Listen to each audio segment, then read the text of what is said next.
Hello viewers, अपने last video में हमने समझा सीबीएसई ने 2026 से जो बदलाव अपने सीबीएसई क्लास 10 के एग्जामिनेशन में किए हैं उनका ऑब्जेक्टिव क्या है, किन उद्देश्यों के साथ इस बदलाव को लाया गया है। आज के वीडियो में हम जानेंगे कि स्टूडेंट्स कैसे इन एग्जामिनेशन में अपीयर हो सकते हैं। अब हमें पता है कि सीबीएसई क्लास 10 की बोर्ड एग्जामिनेशन में 2 बार एग्जामिनेशन कंडक्ट करवाएगा, जिसमें पहला एग्जामिनेशन जो कि मेन एग्जामिनेशन माना जाएगा वह फरवरी मंथ में हमेशा की तरह कंडक्ट किया जाएगा। फरवरी मंथ के एग्जामिनेशन के साथ साथ सीबीएसई ने जो चेंज यहां पर किया है वो है मई मंथ में होने वाले एग्जामिनेशन में। अब यहां समझते हैं कि कौन स्टूडेंट्स वहां अपीयर हो सकते हैं। सीबीएसई की गाइडलाइन के अनुसार मेन एग्जामिनेशन मींस फरवरी मंथ में होने वाले एग्जामिनेशन में सभी क्लास 10th के स्टूडेंट्स एग्जामिनेशन में अपीयर होंगे। इस एग्जामिनेशन में अगर कोई भी स्टूडेंट्स अपने एग्जामिनेशन के रिजल्ट से, परफॉर्मेंस से या मार्क्स से सेटिस्फाइड नहीं होता है तो वे स्टूडेंट्स 5 मेन सब्जेक्ट से किन्हीं 3 सब्जेक्ट्स में री एग्जामिनेशन में अपीयर हो सकते हैं, जो कि मई मंथ में कंडक्ट करवाए जाएंगे। 5 मेन सब्जेक्ट्स जिनमें mathematics, social science, science and languages में से किन्हीं 3 सब्जेक्ट्स में री एग्जामिनेशन में अपीयर हो सकते हैं, जो कि मई मंथ में कंडक्ट कराए जाएंगे। अब यहां पर देखने का विषय यह है कि जो फरवरी मंथ में एग्जामिनेशन करवाए जाएंगे उनका रिजल्ट कब घोषित किया जाएगा या डिक्लेयर किया जाएगा। फरवरी मंथ में होने वाले मेन एग्जामिनेशन के रिजल्ट्स अप्रैल मंथ के लास्ट तक डिक्लेयर कर दिए जाएंगे और वे स्टूडेंट्स के डिजिलॉकर में डिजिटल फॉर्मेट में होंगे। उन रिजल्ट्स को कंपेयर करके स्टूडेंट्स मेन एग्जामिनेशन के लिए अपीयर हो सकते हैं। अगर कोई स्टूडेंट्स अपने इस रिजल्ट से सेटिस्फाइड है या संतुष्ट है तो वह क्लास 11th में प्रोविजनल एडमिशन ले सकते हैं, जिससे कि उनके आगे की क्लास की पढ़ाई शुरू हो सके। यदि कोई स्टूडेंट अपने फरवरी मंथ के रिजल्ट से सेटिस्फाइड नहीं है और किन्हीं 3 सब्जेक्ट्स में मई मंथ में होने वाली एग्जामिनेशन के लिए खुद को एनरोल करेगा। ये एग्जाम जो कि मई मंथ में आयोजित किए जाएंगे वह किन्हीं 3 सब्जेक्ट्स में आयोजित किए जाएंगे, जो कि वह स्टूडेंट अपनी इंटरेस्ट या रुचि के अनुसार सेलेक्ट करेगा। मई मंथ में होने वाले एग्जामिनेशन के रिजल्ट जून लास्ट तक घोषित किए जाएंगे। जून में घोषित होने वाले ये रिजल्ट फरवरी मंथ और मई मंथ में होने वाले दोनों ही एग्जामिनेशन के फाइनल रिजल्ट को डिक्लेयर करेगा। यदि कोई स्टूडेंट अपने रिजल्ट के मार्क्स को रीएवैल्यूएट करवाना चाहता है या रीचेक करवाना चाहता है तो प्रोसेस भी जून मंथ के बाद ही होगी। एक जानकारी थी कि स्टूडेंट कैसे मई मंथ में और फरवरी मंथ में एग्जामिनेशन में अपीयर हो सकते हैं। अब यहाँ एक डाउट जनरेट होता है कि फरवरी मंथ में होने वाले एग्जामिनेशन और मई मंथ में होने वाले एग्जामिनेशन में से फाइनल रिजल्ट किसे माना जाएगा।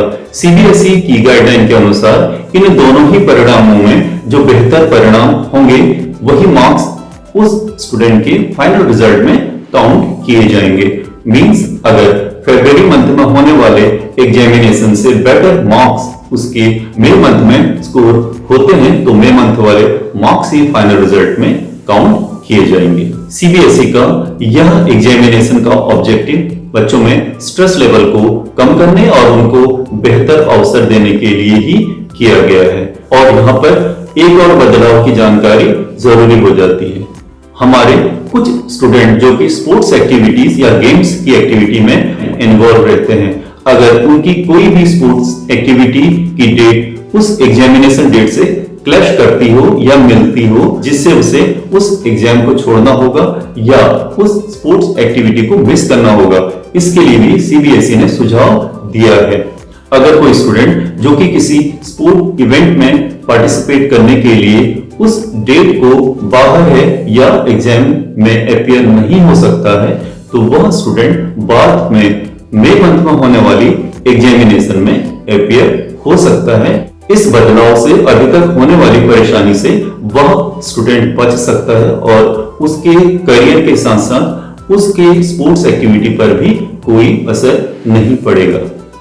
एक और महत्वपूर्ण बदलाव जो कि सीबीएसई ने उन स्कूल्स के लिए किया है जो कि विंटर वेकेशन में ऑफ रहते हैं या बंद रहते हैं, मेनली वे स्कूल्स जो कि हिली एरिया में हैं और स्नोफॉल या वेदर कंडीशन की कारण वहां एक लॉन्ग वेकेशन पीरियड रहता है, तो उन स्कूल्स के बोर्ड स्टूडेंट ये अभी तक यह कंपलसरी था कि वह उन स्कूल्स में ही स्टे बैक करें और उन वेकेशन में अपनी बोर्ड एग्जामिनेशन की तैयारी करें।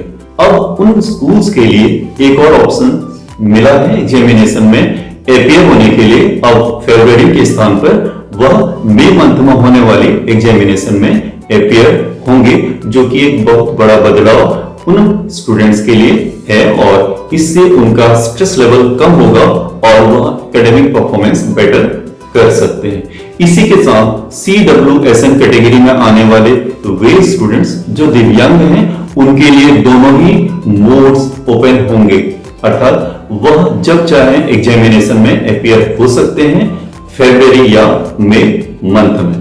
ये थी कुछ बेसिक और इंपॉर्टेंट इंफॉर्मेशंस जो कि CBSE class 10th board examination के साथ 2026 से शुरू करेगा। वास्तव में यह एक नया प्रयोग है। यहाँ पर महत्वपूर्ण हो जाता है कि स्टूडेंट्स की काउंसलिंग की जाए और उन्हें यह बेहतर रूप से समझाया जाए।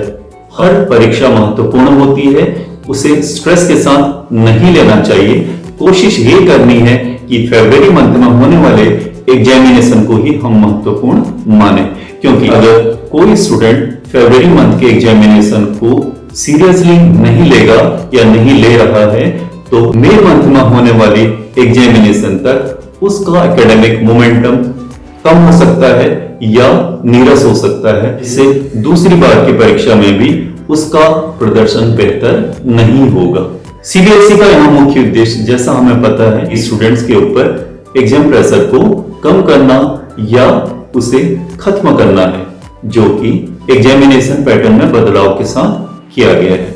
अब यह महत्वपूर्ण जिम्मेदारी टीचर्स, पेरेंट्स और पूरे समाज की होगी, जिससे कि स्टूडेंट्स बिना किसी भय और स्ट्रेस के बेहतर प्रदर्शन कर सकें। एग्जामिनेशन में हुए इस बदलाव के बाद हम अगले पार्ट में यह जानेंगे इस बदलाव से मनोवैज्ञानिक प्रभाव क्या क्या हो सकते हैं, क्या यह बदलाव स्टूडेंट के लिए बेहतर विकल्प प्रस्तुत कर रहा है या इसके नकारात्मक प्रभाव होंगे। तब तक